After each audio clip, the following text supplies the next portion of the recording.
Au lendemain des manifestations hostiles aux pêcheurs bozo venus du Mali, les jeunes pêcheurs autochtones d'Ayamé ont été reçus par le ministre des Ressources halieutiques à leur demande. Ces jeunes ont fait leur mea culpa devant la notabilité et les autorités administratives. Eugène Atoubé. Photos de famille sur des accents de réconciliation.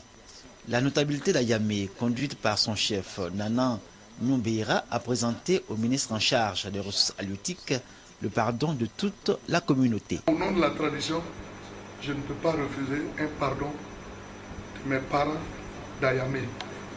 Ce qui s'est passé là, pour moi, c'est une page tournée. C'est au nom des jeunes pêcheurs d'Ayamé que ce pardon a été présenté après une médiation menée par Nana Agbaï Thomas.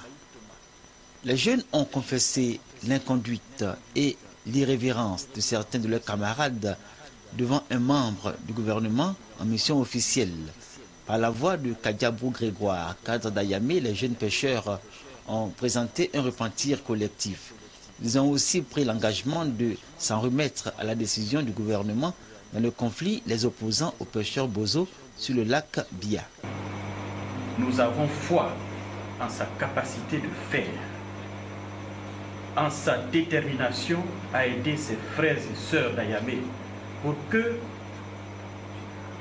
ce levier économique de notre région soit quelque chose qui impulse le développement dans tout le Sahel.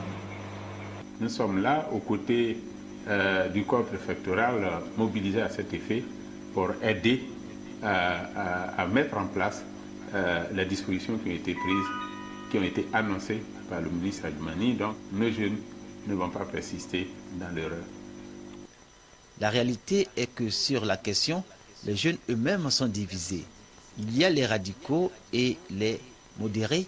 Ces derniers ont le soutien des vendeuses de poissons regroupées en association. Ils sont favorables à la présence des pêcheurs venus du Mali. Je fais un appel à mes frères pour leur dire qu'ils prennent au sérieux le travail, pour que la paix et l'harmonie y viennent. Parce que si nos frères nous livraient correctement le poisson, on n'allait pas avoir affaire au bosso. Quand on dit on est pêcheur et qu'on s'érige en professionnel de pêche, on ne le fait pas pour un jour. C'est une activité permanente, constante. Et ce que nous allons inculquer aux nouveaux membres de la nouvelle coopérative, c'est de leur dire que la pêche, c'est un métier. Si on la fait bien, on peut gagner sa vie. Si on la fait mal, c'est comme tous les métiers, on perd ses avantages. Dans la ville d'Ayamé, c'est un autre regard qui sera porté sur les jeunes, notamment ceux qui ont choisi la pêche comme principale activité. À eux maintenant, comme leur a signifié le ministre communal Kwasi Adjumani, de démontrer qu'ils méritent le lac Bia comme héritage par leur travail, une meilleure organisation de leur coopérative, du professionnalisme et l'approvisionnement constant du marché en poissons. Le reste ne sera que